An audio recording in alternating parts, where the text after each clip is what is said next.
The cursed forest of Zumbu. Deep in the heart of Africa lies the enchanted Zumbu Forest, a place whispered about in hushed tones. The elders say it is cursed, no one who enters ever returns the same. Shadows move without a source, and the trees whisper secrets to those who dare to listen. But the true rulers of Zumbu are not spirits or wandering ghosts. They are giant serpents, creatures so ancient and powerful that even the bravest warriors fear their gaze. Among them are Nkiru and Zaka, two mighty serpent brothers unlike any others. They do not crawl on their bellies like ordinary snakes. Instead, they walk upright, speak with wisdom, and command great magic. While other serpents of Zumbu are content in their ways, the brothers have refused to take mates from their own kind. "We will not marry mere serpents," Nkiru once declared, his golden eyes burning with hunger for something greater. "Only the most beautiful beings in the world shall be worthy of us." His brother, Zaka, laughed in agreement. "And when we find them, they shall be ours, whether they wish it or not." The beauties of Lusola. Far from Zumbu, in the grand kingdom of Lusola, 3 young women were known for their beauty. Amma and Zena, 2 dazzling sisters, were the pride of Lusola. Their skin was smooth like the richest cocoa, their eyes shone like the morning sun, and their hair flowed in thick, dark waves. But despite their beauty, their hearts were filled with pride. They dismissed every man who dared to approach them, rejecting their gifts and scoffing at their words. "Why should we settle for mere farmers or traders?" Amma would sneer. "Only the richest and most powerful men in the world deserve us," Zena would add. Their friend, Yoji, was different. Unlike Amma and Zena, she did not have striking beauty. She was plain, her features simple, her presence easily overlooked. But her heart was kind, her spirit gentle. She never sought attention, nor did she envy her friends. She loved them as they were, despite their vanity. A foolish rejection. One day, a noble young man named Serpent, the son of a wealthy farmer, came to Lusola, seeking a bride. He was kind, hardworking, and well-respected. He approached Amma and Zena with gifts of gold and fine cloth, speaking to them with honor. But the sisters only laughed. "A farmer's son." Amma scoffed. "What do we care for cows and fields?" Zena added. Serpent's face darkened with disappointment, but he said nothing. Instead, he turned to Yoji. "And what of you, Yoji?" he asked gently. "Will you accept a man like me?" Yoji smiled warmly, but before she could answer, Amma spoke for her. "Don't waste your time, Serpent." She waved him off. "Yoji is too kind for her own good. But even she won't marry a man like you." Zena chuckled. "We deserve the greatest men in the world. Kings, warriors, men of legend." Serpent sighed and left, his heart heavy. The eyes in the shadows. Every evening, Amma and Zena would visit the sacred river outside Lusola. There, they would sit for hours, admiring their reflections in the crystal-clear waters, whispering about the rich and powerful men they would one day marry. But that night, they were not alone. Hidden in the shadows of the tall trees, Nkiru watched them. His golden eyes gleamed with curiosity as he studied their every movement. Their beauty was beyond anything he had seen before. Their laughter was like music, their vanity intoxicating. "Brother," Nkiru whispered into the night, his voice slithering through the trees. "I have found them." From the darkness, a deep chuckle echoed in response. The Serpent brothers had chosen their brides. And nothing would stop them from claiming them. The Serpent's plan. Nkiru slithered through the dense undergrowth of Zumbu Forest, his golden eyes burning with desire. He and his brother had found their brides, but they could not claim them as they were, 2 massive serpents, feared and despised by humans. There was only one way. He reached the heart of the forest, where a colossal black serpent lay coiled upon a throne of twisted roots and bones. His scales shimmered like obsidian, his eyes cold as the deepest night. This was Mzeto, the king of serpents, the first of their kind, the keeper of forbidden magic. Nkiru bowed low before the mighty ruler. Great Mzeto, we come to seek your blessing. Zaka, standing tall beside his brother, added, grant us the power to take human form, so we may claim the most beautiful women in the world. The great serpent king let out a deep hiss, his forked tongue flickering. Foolish children, he rumbled. The power to walk as men is not a gift given for love. It is a sacred magic, used only for matters of destiny and survival. Why should I grant you such power for mere desire? Because we must have them, Nkiru insisted, his voice desperate. They are beyond beauty, beyond any creatures we have ever seen. For days, the brothers begged and pleaded. They refused to eat, refused to live, their hunger for the human women consuming them more than any need for food. Finally, Mzeto sighed, his massive coils shifting. Very well. The brothers lifted their heads, eyes gleaming with victory. But there is a price, Mzeto warned. You may take human form, you may marry these women, you may even live among them. But if you have children, they belong to the snake kingdom. Zaka scoffed. What does that matter? Our children will be ours, no matter where they are. Nkiru nodded. We accept. Mzeto's mouth curled into something resembling a smile. Then let it be done. The air crackled with dark energy as ancient magic swirled around them. The brothers' long, scaled bodies twisted and shrunk, their tails splitting into legs, their fangs dulling into human teeth. Their golden serpent eyes dulled slightly, becoming piercing and mysterious, but still too sharp for ordinary men. When the transformation was complete, they stood as tall, striking men, their skin smooth, their forms strong and commanding. Mzeto gazed upon them one last time. Go. But remember, the debt must be paid. The handsome strangers.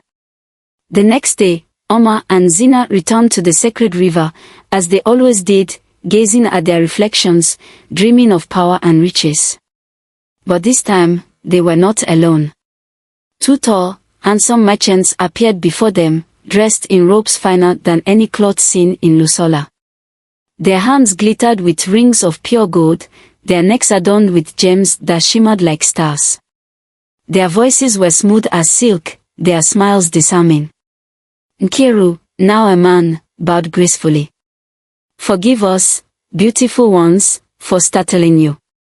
Zaka flashed a charming smile. We are merchants from distant lands. We have traveled far, searching for beauty unlike any other. His eyes trailed over Omar and Zena. And now, we have found it. Omar's eyes widened at the sight of the golden chains, the silk garments, the ruby-studded bracelets the men carried. Zena gasped as one of the strangers lifted an enchanted mirror, in which her reflection seemed even more radiant than in reality. They had never seen such wealth before. Nkiru placed a delicate bracelet around Omar's wrist. You deserve only the finest, he whispered. Zaka gently lifted Zena's hand, slipping a golden ring onto her finger. A gift fit for a queen, he murmured. The sisters were spellbound. A warning ignored. Standing at a distance, Yoji watched uneasily. Something felt wrong about these men. Their eyes, though human, had a strange depth, too sharp, too knowing. The air around them seemed almost unnatural. She stepped forward. Omar, Zena, be careful. Omar turned with an irritated huff. What now, Yoji? There is something strange about these men, Yoji said carefully.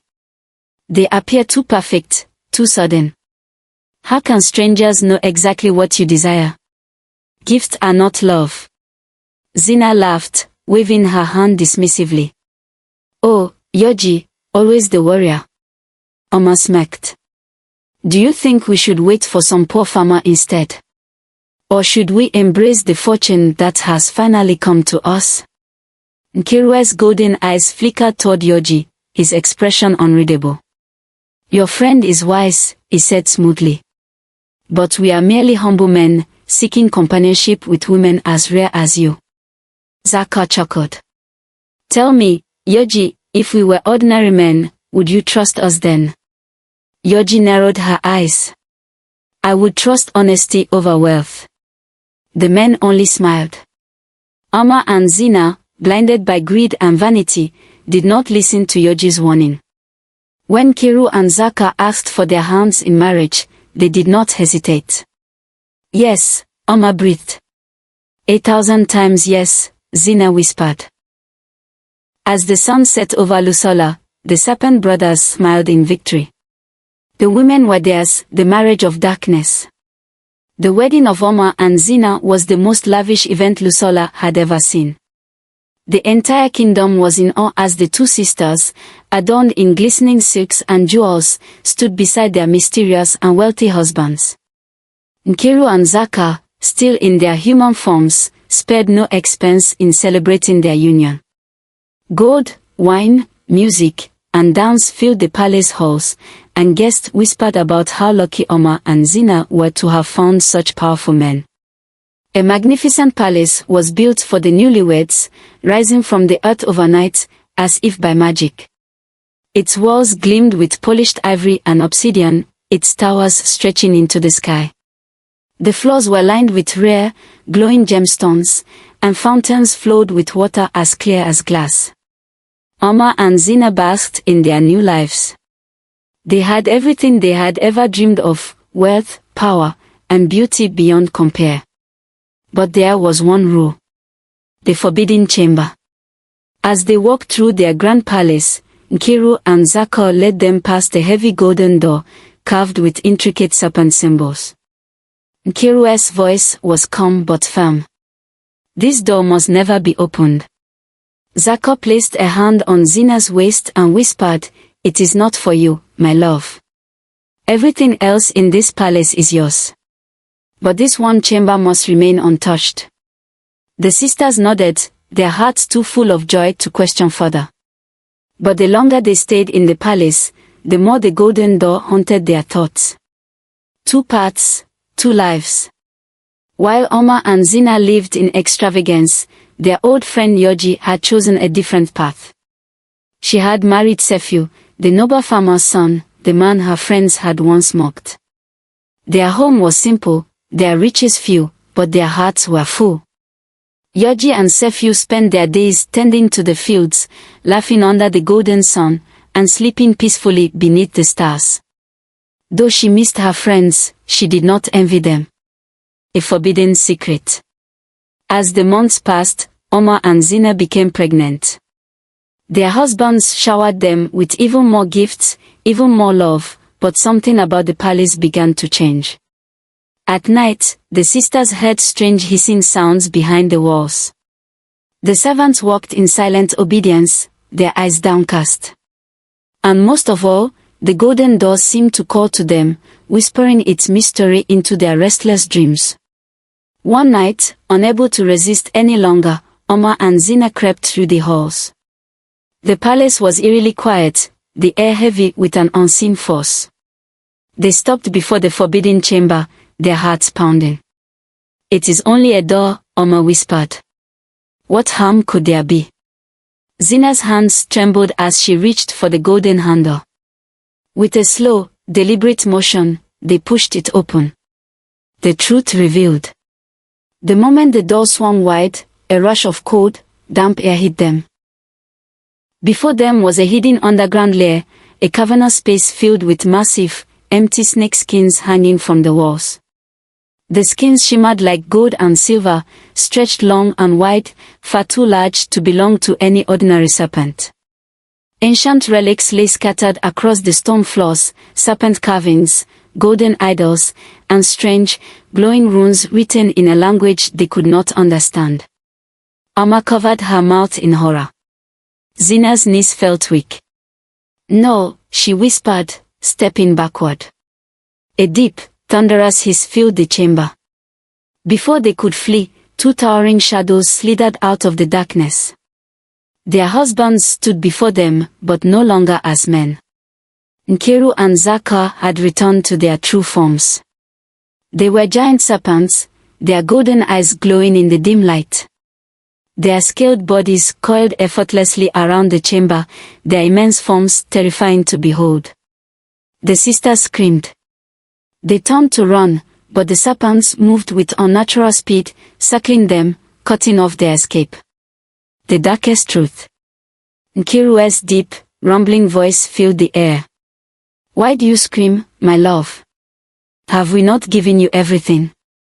Zaka's tail curled around Zena gently, preventing her from moving. You are ours, Oma. You always have been. Zena gasped, her eyes brimming with terror. What are you? The great serpents lowered their heads, their golden eyes never leaving their brides. Nkiru spoke the words that shattered their world. You are carrying our heirs. And they will belong to our kingdom, not yours. Oma's hands flew to her stomach. Zena shook her head violently. No. They are ours. Our children will be human. Zaka let out a slow, cold hiss. They are ours by the laws of the Serpent Kingdom. The words rang in the sisters' ears, shaking them to their very core. Their children would not belong to them. They had made a terrible mistake. And there was no escape, the birth of the Serpent Prince. The air in the palace was heavy, thick with an unseen force as Oma and Zena went into labor. Servants rushed to their sides, their faces pale with fear, for they knew the truth, these were not ordinary births. After long hours of pain, 2 sons were born. But the moment they arrived, the truth of their father's bloodline was revealed. Oma's son, Azari, opened his eyes first. They were not human, they were serpent's eyes, golden and piercing, glowing in the dim candlelight. Zena's son, Mosi, appeared normal at first, but as the midwife wiped his tiny body, she gasped in horror. His arms were covered in small, shimmering scales, soft but undeniable. The room fell silent. Oma and Zena, exhausted and weak, stared in shock at their newborn sons. These were not just children. They were heirs of the Serpent Kingdom. The brothers' demand. That night, Nkiru and Zaka stood over their wives, their serpent eyes unblinking as they gazed upon their sons. It is time, Nkiru said. Our children must come with us. They are destined to rule in Zumbu. Zaka added, they are not meant for this human world. They are more than men. They are the future of our kingdom. Oma clutched Azari tightly to her chest. No. He is mine. I will not give him up. Zena's lips trembled, but she remained silent. The brothers did not argue. They did not raise their voices. Instead, Nkiru sighed as if disappointed. You were warned, Oma. Oma held her child even tighter, her heart pounding. I will not let you take him. Nkiru's eyes gleamed with cold fury. Then you will suffer for your defiance. He raised a hand, whispering ancient words that made the air crackle with dark magic. Oma gasped as a sudden chill rushed through her veins. Her body felt weightless. She stumbled forward, reaching for her sister, for her son. But her hands passed through them like mist. Zena let out a choked scream as Oma's form faded, her body turning into a ghostly shadow. Nkiru's voice was quiet, yet final. You will wander the world forever, forgotten by all. Oma's mouth opened in a silent scream. Then, she was gone. A mother's secret plan. Zena stood frozen in horror, staring at the empty space where her sister had been. Zaka turned to her. Will you also defy us? Zena shook her head slowly. No, my love. Her voice was calm, controlled. I will not resist. But deep inside, she was already planning her escape. The journey to Yoji. That night, when the palace was quiet, Zena took Mosi and fled. She rode through the darkness, her heart racing, her baby wrapped tightly in soft cloth. She did not know where she was going, only that she had to find Yoji. After days of travel, Zena arrived at a small, remote village where she had heard her old friend now lived. Yoji, dressed in simple robes, her hair wrapped in a cloth, gasped when she saw Zena at her doorstep. "Zena, what are you doing here?" Zena fell to her knees, weeping. "Yoji, help me." When Yoji saw the scales on Mossy's arms, she knew. She led Zena inside, bolting the door shut behind them. The mystic's guidance. Yoji knew that only one person could help Zena, Mama Esh, the old mystic woman who lived deep in the forest.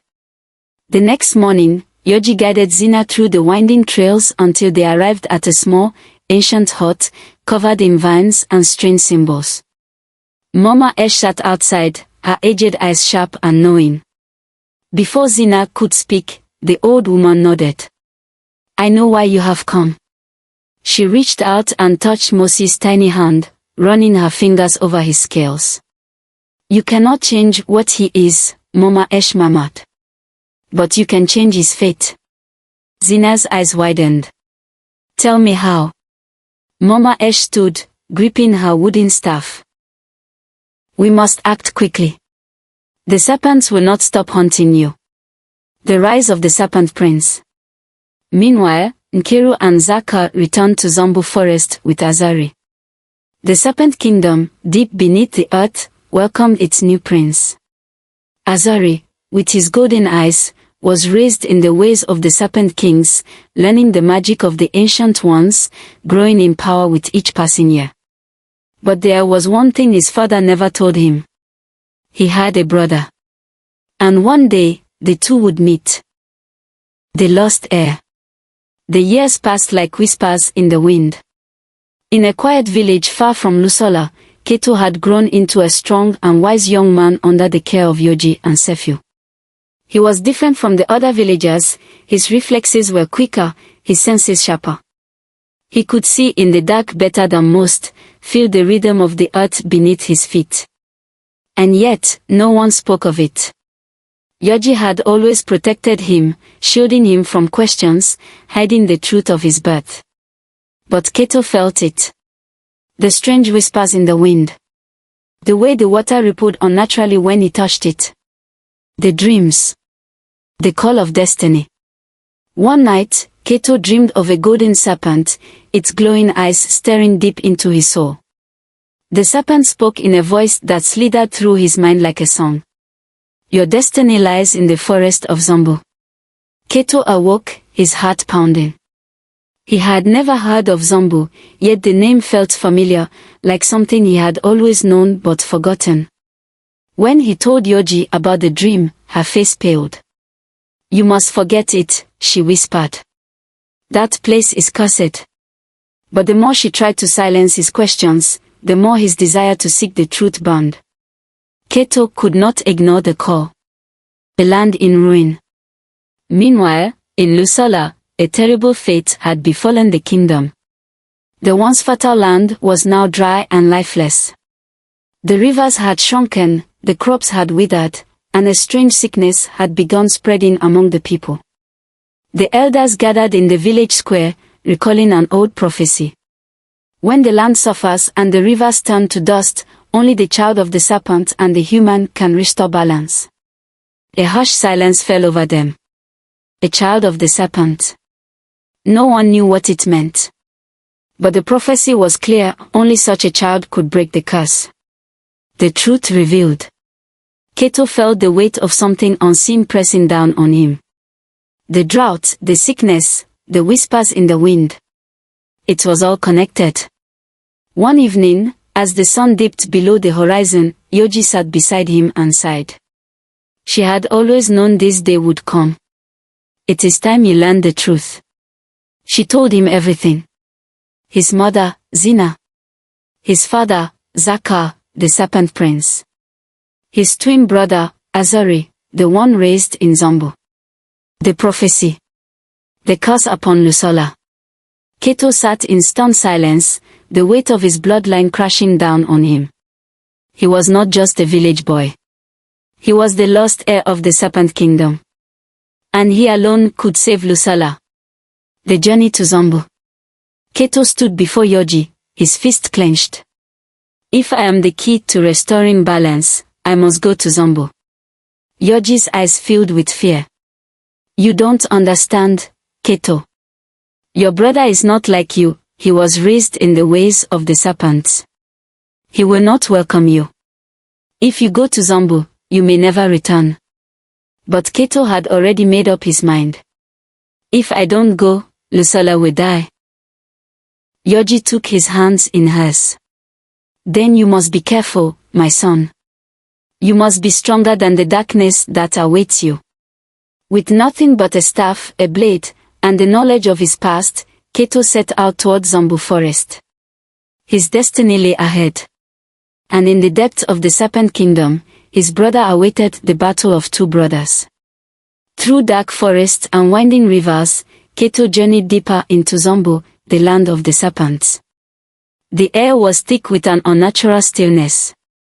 The trees whispered warnings, and the ground pulsed with a power older than time itself. At last, he arrived at the heart of the Serpent Kingdom, a great temple carved into the mountains, covered in golden scales and glowing with an eerie light. Guards, half human, half serpent, blocked his path, but before they could strike, a voice echoed through the halls. Let him pass. Keto looked up as his twin brother emerged from the shadows. The Serpent Prince. Oro, the one who had been raised in the Serpent Kingdom, stood tall and regal.